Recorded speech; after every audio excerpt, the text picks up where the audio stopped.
편 22편 1절에서 3절까지입니다. 1절에서 3절까지 우리 함께 읽도록 하겠습니다. 같이 읽습니다. 내 하나님이여, 내 하나님이여, 어찌 나를 버리셨나이까? 어찌 나를 멀리하여 돕지 아니하시며 내 신음하는 소리를 듣지 아니하시나이까? 내 하나님이여, 내가 낮에도 부르짖고 밤에도 잠잠치 아니하오나 응답지 아니하시나이다. 이스라엘의 찬송 중에 거하시는 주여, 주는 거룩하시니이다. 아멘. 할렐루야. 오늘 제목은 우리는 어떤 하나님을 믿는가 11번째로 찬송 중에 계시는 하나님, 이렇게 제목을 가지고 함께 은혜 나누기를 원합니다. 오늘 이 말씀을 듣는 중에 여러분의 모든 문제들이 해결되어지는 귀한 축복이 있기를 바라겠습니다. 성도들이 어떤 어려운 일을 만나면 기도하게 되죠. 자동적으로 기도가 하게 됩니다. 근데 기도하는 가운데 하나님은 어려운 가운데에서 이 문제를 해결해 줄 줄로 믿고 다 기도하지요. 근데 어떤 사람들은 어렵고 무겁고 무서운 기도를 드릴 때가 있어요. 그런 기도는 주로 죽음 앞에 있을 때에 하는 기도지요. 병이 들었다든가, 그래서 병을 고쳐달라고 기도하는데 점점 악화되어 가고, 어떤 사고를 당해서 치료를 받아야 되는데 치료되지 않고 점점 악화되어 가고 있어요. 고쳐지지 않고 점점 죽음을 향해서 다가가게 되는 거죠. 이때 두려워하지 않을 사람이 누가 있겠어요? 병은 안 고쳐지고 치료는 안 되고 점점 약해지고 죽음은 가까이 보이고 두려워하지 않을 사람이 없습니다. 그것을 볼 때에 기도하는 사람들이 어떤 기도를 주로 합니까? 하나님이여, 어찌하여 나를 버리시나이까? 이런 기도를 하게 됩니다. 오늘 우리가 읽은 시편은 이렇게 시작해요. 1절에 보니까 하나님이여, 내 하나님이여, 어찌 나를 버리시나이까? 어찌 나를 멀리 돕지 아니하옵시며 내 신음하는 소리를 듣지 아니하시나이까? 이 시는 다윗이 지은 시예요. 다윗은 지금 흉악한 대적들로 인해서 목숨이 막 조여오고 있는 그러한 상황인 것 같아요. 다윗은 엄청난 공포와 두려움, 그것도 죽음에 대한 두려움을 가지고 있었어요. 그래서 하나님께 간절히 기도합니다. 그럼에도 불구하고 하나님은 응답하지 않아요. 점점 내 목을 조려오고 있는데 하나님은 응답하시지 않아요. 그래서 그는 하나님이 나를 버리셨구나, 이렇게 생각을 하는 거죠. 그래서 하나님을 향하여 하나님이여, 내 하나님이여, 어찌하여 나를 버리시나이까? 어찌하여 나를 돕지 않고 내 신음하는 소리를 듣지 아니하십니까? 이렇게 기도하는 거죠. 그런데 이 부르짖음의 기도를 1000년 후에 예수님이 십자가에서 똑같은 기도를 합니다. 예수님께서 기도하십니다. 십자가에 매달려서 양손의 못으로 이제 십자가에 걸려져 있는 거죠. 발에 못 박혀져 있는 거죠. 얼마나 인간적으로 고통을 당하고 있겠어요. 그 인간의 최고의 고통을 당하는 그때에 하나님께 기도합니다. 하나님이여, 하나님이여, 어찌하여 나를 버리시나이까? 어찌하여 나를 버리시나이까? 이렇게 기도를 합니다. 그래서 시편 22편은 예수님의 고난의 기도라 이렇게 말해요. 예수님이 십자가의 사건을 지기 전에 이런 고통을 다 이 시편 22편에 다윗의 고통을 통해서 예수님의 고통을 예고하고 있는 그러한 내용입니다. 다윗은 자기에게 오는 죽음을 받아들이지 않는 것 같아요. 하나님의 뜻이라고 생각하지 않는 것 같아요. 그래서 그는 낮에도 부르짖고 밤에도 부르짖는다. 오늘 2절 말씀에 보니까 내 하나님이여 내가 낮에도 부르짖고 밤에도 잠잠치 아니하오니 응답하지 아니하시나이까. 밤낮으로 부르짖는데 응답하지 않아요. 여러분, 하나님이 응답하지 않으면 그건 버려진 것입니까? 하나님이 응답하지 않았으니까 버린 겁니까? 아닙니다. 다윗은 나중에 살아나잖아요. 그리고 수많은 시편을 그는 노래하고 기록하고 있잖아요. 그런데 예수님은 똑같은 기도를 드리는데 예수님은 나의 하나님이여 나의 하나님이 어찌하여 나를 버리시나이까. 엘리 엘리 나박 사박다니. 어찌하여 나를 버리시나이까. 그렇게 간절하게 기도함에도 불구하고 하나님은 예수님을 십자가에서 죽게 했어요.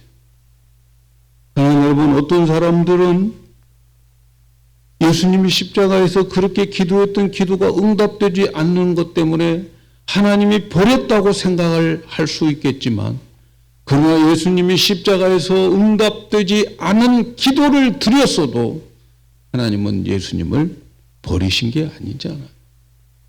그 예수님은 십자가에서 죽게 하고 부활하게 하고 그 죽음으로 인해서 온 인류의 죄값을 치르고 많은 사람들을 하나님 나라로 이끌어오게 했던 거죠. 가끔 생각해 봐요. 왜 하나님은 어떤 사람은 죽음의 문턱에서 살려주시기도 하고 어떤 사람은 죽도록 내버려 둘까? 여러분 어떻게 생각합니까? 어떤 사람은 살려주고 어떤 사람은 내버려 두고. 우리가 기억해야 될 것이 있습니다. 우리 성도들은 죽음을 잘 생각해야 돼요. 죽음이라고 하는 것은 끝장이 아니라는 것을 우리는 기억하고 있어야 돼요. 죽음은 끝장이 아니에요. 죽음은 모든 것이 끝 아닙니다. 성도들에게 있어서 죽음은 절대로 끝장이 아닙니다. 요 근래에 김수미 배우가 돌아가셨잖아요. 간증도 하고 다니고 막 그랬어요. 새롭게 소서에 나와서 보니까 더 많이 간증하고 다녔으면 좋겠다. 그런데도 하나님은 75세 나이에 데리고 갔어요. 요즘 75세 되신 분들은 다 젊은 분들인데 75세 때 그것도 그냥 밤사이에 데려가셨어요. 슬픈 일이죠. 우리로서는 너무 섭섭하고 더 계셨으면 좋았겠다 싶지만 그러나 본인에게는 어떻게 생각될까요? 천국에 가서 보니까 이 땅에 더 살고 싶겠어요? 더 살고 싶은 생각 없을 거예요.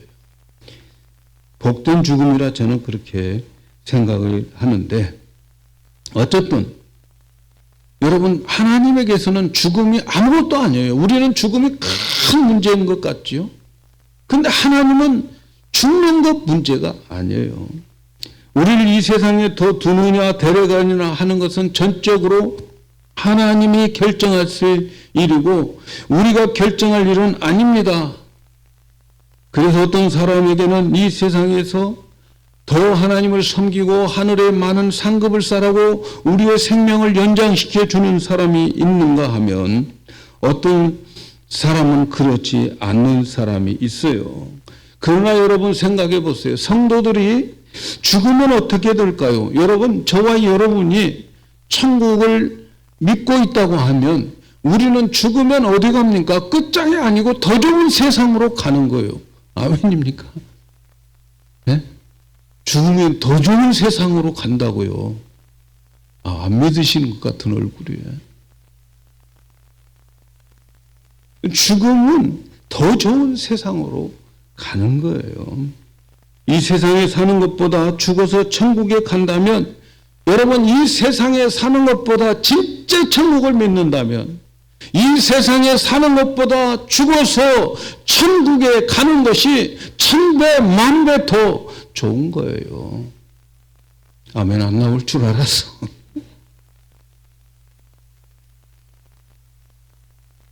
믿으세요. 믿으시라고요. 하나님께서 더 좋은 것을 주시기 위해서 많은 경우 성도들의 죽음의 위협에서 건져주시지 않고 데려가는 경우가 더 많습니다. 왜? 하나님은 천국이 더 좋으니까. 더 좋은 것이 있다. 데려가는 겁니다. 그러나 그때 우리는 하나님께서 우리를 버리시는 것 같고, 그리고 우리가 부르짖는 기도를 듣지 않은 것 같은데 하나님이 응답하지 않으신다고 버려진 자가 아닙니다. 그러므로 우리는 죽음의 고통이 찾아왔을 때 좀 두 가지를 생각할 수 있어야 됩니다. 하나님이 이 사망의 고통에서 건져주셔서 그래서 이 육신의 병을 고치고 이 모든 문제를 해결해 주셔서 하늘나라에 더 많은 보물을 쌓는 기회를 한 번 더 주시거나 아니면 나를 여기서 더 좋은 곳으로 데려가실 수 있다는 생각을 늘 가지셔야 돼요. 이 두 가지 생각을 가지셔야 돼요. 그러나 어느 것을 주시든지 하나님께서는 우리에게 반드시 더 유익하고 복된 것을 주십니다. 그래서 우리는 살든지 죽든지 양쪽을 다 기대해 볼 만한 삶인 거죠. 살아도 하나님의 기대가 계획이 있을 것이고 죽어도 하나님의 사랑이 있을 것이다. 우리는 이 세상 살만한 거죠. 사나 죽으나 다 좋은 거예요. 결국 하나님은 어느 경우든지 문제는 하나님은 찬송을 받으시기를 원하고 계세요. 하나님은 찬송 받으시기를 원해요.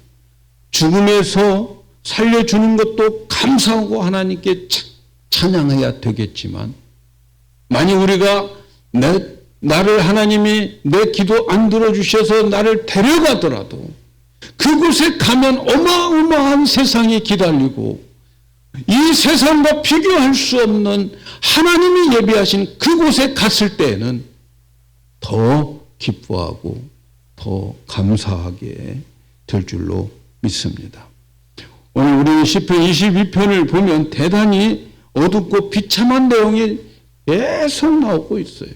읽어보지는 다 읽지는 않았지만 벌써 시작부터 어둡잖아요. 시작부터 인생이 어둡잖아요. 그런데 이 비참하고 어두운 절망 가운데에서 살아나는 놀라운 비결을 다윗은 가지고 있어요. 오늘 그 비밀을 여러분 알고 돌아가셔서 이 비밀로 모든 인생을 승리하시기를 축복합니다. 그 비밀이 뭔가? 오늘 우리가 읽은 3절에 있는 말씀입니다. 3절을 다시 봅니다. 이스라엘 내 찬송 중에 거하시는 주여 주는 거룩하시니이다. 이 말을 원문 그대로 번역하면 직역을 한다면 당신은 거룩하십니다. 이스라엘 찬송 위에 계시는 주여. 찬송 위에 보좌를 놓고 계시는 주여. 이렇게 번역할 수가 있어요. 다윗은 사느냐 죽느냐의 기로에 처해 있어요. 그런데 그 어려움 가운데에 하나님이 오시면 모든 상황은 끝이라 생각을 했어요. 그런데 그 하나님은 어떤 하나님인가를 알았어요. 우리가 믿는 하나님 어떤 하나님일까를 그는 알았어요. 그가 믿는 하나님은 찬송 위에 거하시는 하나님. 하나님은 찬송 위에 거하시는 하나님. 찬송할 때에 오셔서 좌정하시는 하나님. 그 하나님을 그는 알고 있었어요. 그 하나님만 오시면 문제는 끝인 거죠. 문제는 해결되는 거예요. 하나님의 오심의 능력. 그래서 하나님의 오시면 하나님이 함께 주시면 모두 상황은 끝. 그걸 알았어요. 사랑하는 여러분, 하나님은 인간의 복을 받는 존재로 창조하셨어요. 그래서 지난 2시간 동안, 2주 동안 말씀을 드렸죠. 우리 하나님은 우리에게 복 주시는 하나님. 우리는 하나님의 복을 받고 살 수 있도록 만드셨고, 하나님은 우리에게 복을 날마다 내려 주시는데, 그 복은 이 땅의 복이 아니고 하늘에 속한 신령한 복이고, 하늘에 속한 신령한 복은 하나님이 영원히 함께해 주시는 임마누엘의 복인 거지요. 하나님이 우리에게 그런 복을 주시는데, 그래서 우리의 존재는 하나님의 복을 받고 살아가는 존재입니다. 그러나 여러분, 하나님의 존재는 뭐예요? 하나님이 존재하시는 이유는 뭐예요? 하나님이 존재하시는 이유는 인간들로 하여금 찬송을 받고 영광 받기 위해서 존재하는 거예요. 하나님의 존재 목적은 사람들로 하여금 자기가 만든 창조물들, 그 피조물들, 그들로 하여금 찬송을 받고 그리고 영광을 받기 위해서 존재하는 거예요. 그래서 이사야 43장 21절 4, 3, 2, 1 이사야, 여기도 좋죠. 뭐라고 말씀하고 있느냐? 이 백성은 내가 나를 위하여 지었나니. 백성들 하나님을 위해서 지은 거예요. 우리는 하나님이 나의 필요 때문에 존재하는 걸로 생각하는데 착각이죠. 하나님 때문에, 하나님을 위해서 나를 창조하였어요. 이 백성은 내가 나를 위하여 창조하였는데, 왜 창조하였느냐? 나의 찬송을 부르게 하려 함이라. 여러분, 하나님이 우리 인간을 창조한 목적이 뭡니까? 하나님이 영광 받으시려고, 하나님의 찬송을 받으시기 위해서 하나님이 우리를 창조하셨어요. 그러므로 하나님의 존재의 목적은 우리가 찬양하고 우리가 영광을 돌려야 하나님의 하나님됨이 드러나게 되는 거죠. 하나님께서 우리에게 복을 주신 목적이 뭡니까? 하나님의 백성으로 찬송을 받기 위해 창조하셨다 하는 거죠. 하나님이 존재하시는 목적, 저와 여러분이 하나님을 찬양하고 찬송 받으시려고, 우리의 찬송을 받으시기 위해서 하나님이 계신다는 것을 기억해야 돼요. 지난주에 말씀드린 대로 하나님은 우리를 창세전에 은혜를 주셨어요. 하늘에 속한 신령한 은혜를 주셨어요. 그 은혜를 주신 목적을 에베소서 1장 6절에 이렇게 말씀합니다. 이는 그의 사랑하는 자 안에서 우리에게 거저 주시는 바 그의 은혜의 영광을 찬미하게 함이라.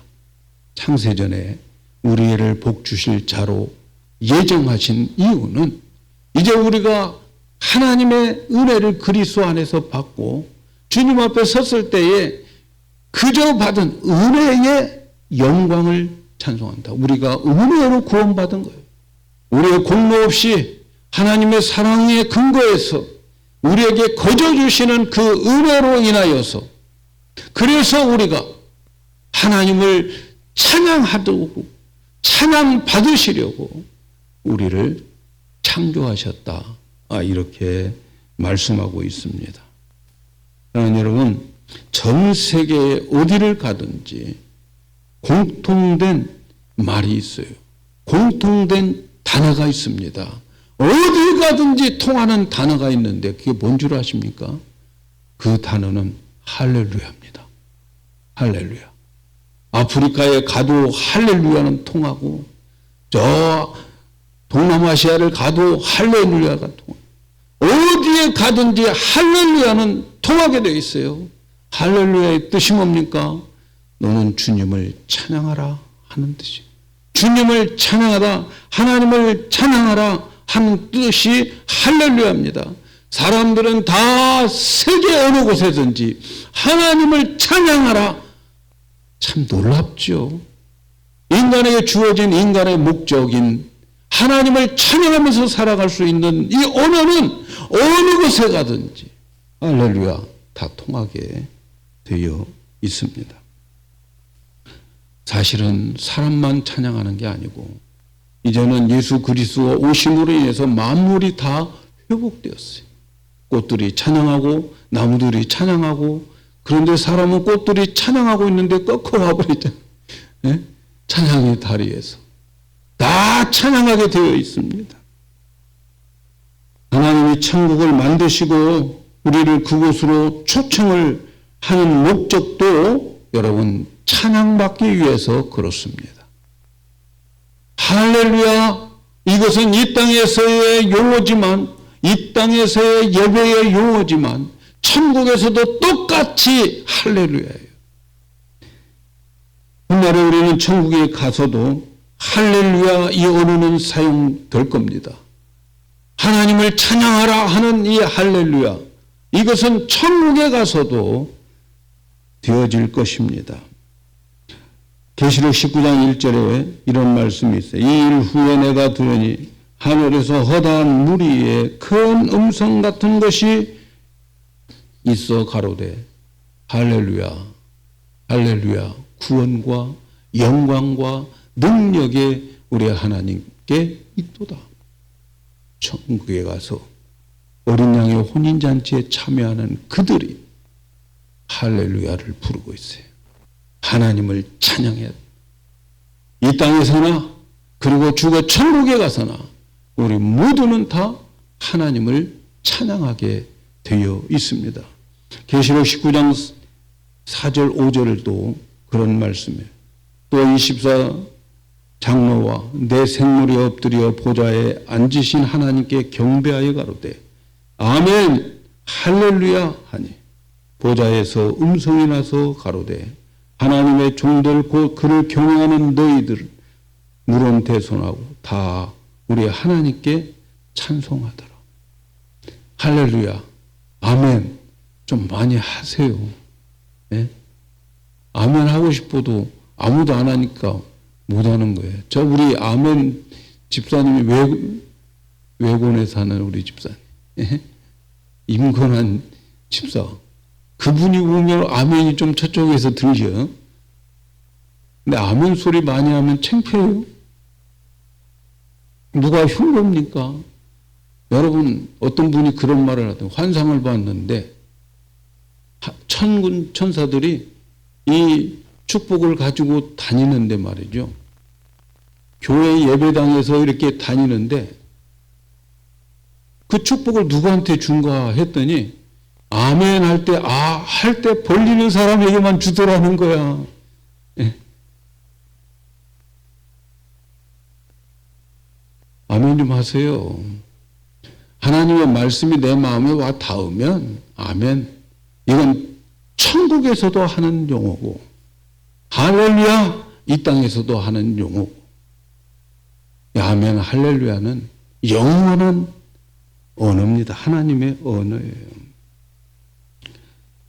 하나님은 그래서 이 땅에서도 할렐루야, 천국에서도 할렐루야 찬양받기를 원하십니다. 그래서 우리는 어느 곳에 있든지 어떤 환경에 있든지 하나님을 찬양해야 되는 거죠. 이스라엘의 하나님, 이스라엘의 찬송 중에 거하시는 하나님이다 라고 하는 말씀의 뜻이 뭘까요? 여러분 그 뜻은 한마디로 말하면 하나님은 찬송받는 것을 원하신다는 거예요. 하나님은 찬송하는 것을 기뻐하신다는 거예요. 하나님은 찬송을 좋아하신다는 거예요. 구약 시대에는 짐승을 잡아가지고 제단에 올려놓고 태워서 연기로 제사를 드렸어요. 그런데 말이죠, 그 짐승은 예수 그리스도를 예표하는 거잖아요. 이제 진짜 제물이신 예수님이 오셔서 십자가에서 자기의 몸을 제물 삼아 십자가에 내어 죽었잖아요. 그러고 난 다음에 이제는 하나님께서 우리에게 짐승의 연기 받으시지 않아요. 그건 뭘 받으시는가? 히브리서 13장 15절에 이렇게 말씀합니다. 이러므로 우리가 예수로 말미암아 항상 찬미의 제사를 하나님께 드리자. 이는 그 이름을 증거하는 입술의 열매니라. 이제 우리는 하나님께 짐승 잡을 필요가 없어요. 우리의 제사는 찬미의 제사, 찬송의 제사를 드리고 우리의 입술이 그 제사를 드리는 열매가 되어야 되는 거예요. 그래서 입술의 열매, 우리가 찬양하며 우리의 입으로 드리는 그것이 제사가 된다. 이것이 오늘 신약 시대에 오늘 살아가는 우리들의 제사다 하는 것을 여러분 꼭 기억하셔야 돼요. 여러분, 하나님이 함께하는 것이 최고 복입니다. 임마누엘이 최고의 복입니다. 믿습니까? 그러면 최고의 저주는 뭡니까? 하나님이 떠나는 거예요. 하나님이 떠나버리는 거예요. 최고의 복은 그런데 언제 오십니까? 하나님이 언제 오시느냐? 이스라엘의 찬송 중에 오신다. 우리의 찬양 중에 오신다는 거예요. 우리의 예배 중에 오신다는 거예요. 그래서 함께해 주신다는 거예요. 하나님이 함께해 주시면 상황 끝. 믿습니까, 여러분? 하나님이 함께해 주신. 내가 오늘 불렀던 그 찬양, 정말 나의 고백이요, 나의 신앙 고백이, 나의 결단이라고 생각하는 그 찬양, 하나님이 오셔서 벌써 보좌에 앉아 계시는 거예요. 좌정하고 계시는 거예요. 하나님은 찬송을 원하고 찬송을 기뻐하고 찬송을 갈망합니다. 하나님 자체가 그렇습니다. 우리가 그분을 높이고 그분이 내 삶에 오시면, 그래서 찬송을 할 때에 그분이 오시면 마귀가 떠나가고 귀신들이 떨고 병마가 떠나가고 막혔던 담이 무너지게 되는데, 그 이유는 하나님이 오셔서 하나님이 일하시기 때문에 그렇습니다. 왜냐하면 하나님은 능력의 하나님, 하나님이 계시는데 감히 어디 마귀가 틈타요? 여러분, 마귀가 틈타지 않으려면 그러니까 뭘 해야 돼요? 찬양하셔야지, 예배드려야지. 인간은 하나님을 찬양하도록 창조되었어요.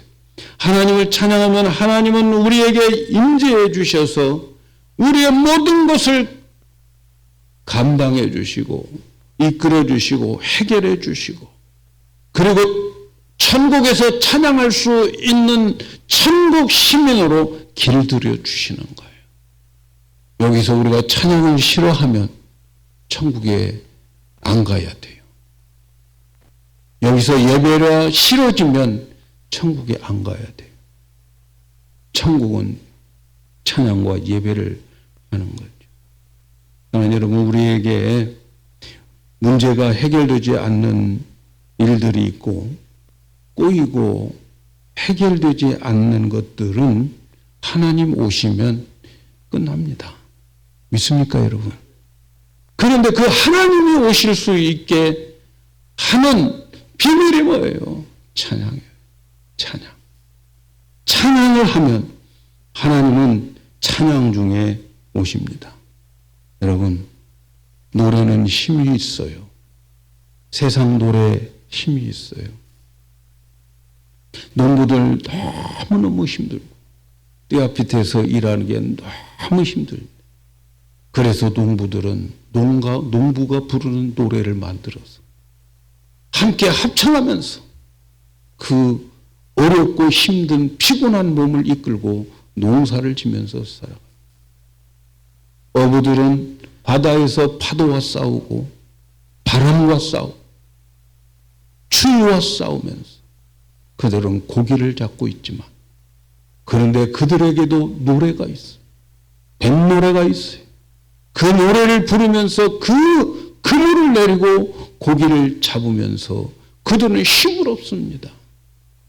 군인들은 군가를 부르면서 전쟁터에 나가서 전쟁을 승리로 이끌어가는 그러한 군가를 부릅니다. 사랑하는 여러분, 세상의 노래도 이렇게 힘이 있다고 한다면 우리가 하나님을 찬양하는 그 노래에는 얼마나 큰 능력이 있을까요? 우리가 하나님을 찬양할 때에 전능하신 하나님이 임재하시고 좌정하시고 함께해 주셔서 세상 사람들이 생각지도 못한 힘을 얻게 되는 것이 바로 찬양의 비밀인 거죠. 우리가 시편 22편을 읽어 나가면 찬양을 하는 이 환경이 찬양할 수 있는 환경이 아닙니다. 우리는 형통할 때 찬양을 하지만, 감사가 있을 때 찬양을 하지만, 시편의 22편의 이 시에는 모든 것이 형통해서 찬양하는 게 아닙니다. 여러분, 진짜 찬양은 감사의 일이 있을 때 하는 찬양이 아니에요. 진짜 찬양은 나의 모든 일들이 형통되었을 때 하는 찬양이 아니에요. 내 생각대로 되지 않고 일이 잘 되지 않고 고통을 당할 때에 그때 하나님을 찬양하는 그 찬양이 진짜 찬양인 거예요. 내가 죽음의 앞에 있어도, 내가 죽어가면서도 마지막 하나님을 찬양합니다. 감사합니다. 그게 진짜 찬양의 모습이죠. 하나님은 나를 버렸다고 생각될 때에 찬양하는 그 찬양. 하나님, 나 버려도 돼요. 그러나 내가 예수님을 믿습니다. 그 믿음으로 나는 천국에 갈 줄로 믿습니다. 나 이 땅에서 그만 살아도 됩니다. 마지막 그의 찬양, 그게 진짜 찬양인 거죠. 찬양할 기분이 안 날 때에 찬양하는 것. 여러분, 그 찬양이 진짜 하나님의 파워풀한 능력이 거기에 나타나는 거예요. 거기에. 우리가 잘 아는 대로 사도행전 16장에 보면 바울과 실라가 빌보에 가서 복음을 전합니다. 하나님이 가라고 해서 간 곳이에요. 남들이 가지 않는 곳을 그는 가서 복음을 전합니다. 그런데 복음을 전하고 미친 여자가 돌아오고 그런 상황 속에서 바울과 실라는 세상 사람들로 인해서 엄청나게 모욕을 당하고 옷은 다 찢어지고 돌로 맞고 실컷 맞고 감옥에 들어갑니다. 여러분, 그 상황에서 기도가 나오겠어요?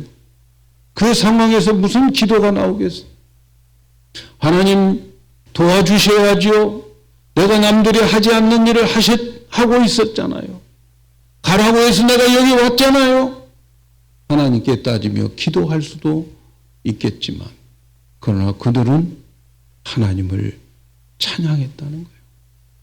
기도가 나오지 않는 그곳에 하나님을 찬양을 했는데, 그런데 거기에 하나님의 강한 임재가 있어서 옥문이 흔들리고 땅이 흔들리고 옥문이 저절로 열어지고 놀라운 기적이 일어나게 되고, 거기에 있던 간수가 이제 예수를 믿는 놀라운 역사가 일어나게 되는 거죠. 사랑하는 여러분, 기도가 안 될 때 찬양하십시오. 찬양은 기도를 뛰어넘습니다.